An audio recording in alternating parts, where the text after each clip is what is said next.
Welcome back to the double slot option offensive video series. I'm Rick Martin, offensive line coach at Marlboro County High School in South Carolina.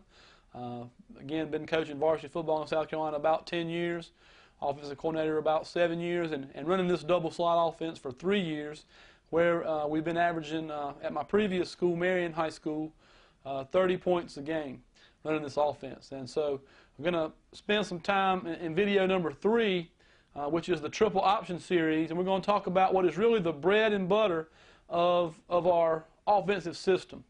We're going to talk about the midline, we're going to talk about the inside veer, we're going to talk about the outside veer, and this is our bread and butter. This is the things that really, I think, puts a lot of pressure on the defense to simplify their schemes, as we talked about in video 1, during some of the advantages and some of the philosophy of this offense, because it forces the defense to simplify.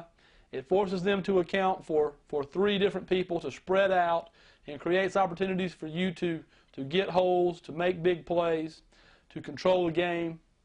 And it takes away a lot of their aggressiveness as a defense, because they have to play responsibilities. The first thing that I want to talk about in this video is not one of the plays, but it's what we call mesh. And it's one of the most important things that you have to do if you want to commit to running this offense.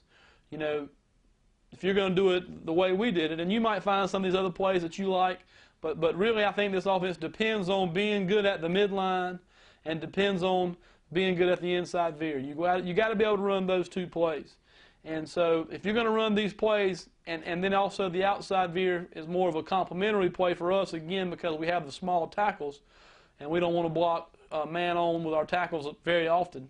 But if you want to run this offense, you got to spend time in mesh. And mesh are drills that we run to work on the quarterback and the exchange with the fullback. You know, when your quarterback's got to make these reads on the 20 series, he's going to stick the ball in the stomach of the dive back, which is going to be the B. He's going to stick the ball in the stomach, and so he's got to learn his footwork. He's got to get the ball back as far as he can, as quickly as possible. The B has got to make a pocket. If I'm going right, my left elbow's up. Okay, so the quarterback's on this side, and I'm here, and I'm going to make this pocket, and I'm going to be low. And so the quarterback's going to make this read, and he's got to work on this mesh. And so we teach our kids that the quarterback has to make the read between when the ball hits the stomach and when the ball gets to his belly button, basically. Once the ball is in the middle of his belly button, the fullback is supposed to take it. It's supposed to lock down on it, okay, lock down on it, and it's my ball. So if the quarterback hasn't pulled it by the time we get to the belly button of the quarterback, then it's going to be the ball belongs to the B. If the quarterback sees the read man come down, then he's going to pull it, and the fullback's got to go wide open, because what you don't want to have is your quarterback pulling the ball and then stepping around your running back. He's got to get it back, make the ride and read step, pull it back, okay, and when he pulls it back, that clears the B, and now he's running downhill. We can't bubble, we can't get depth, we got to attack. If we run downhill, then people can scrape and can get across, and that's going to hurt us. But you got to do mesh drills. We go out every day at the beginning of practice,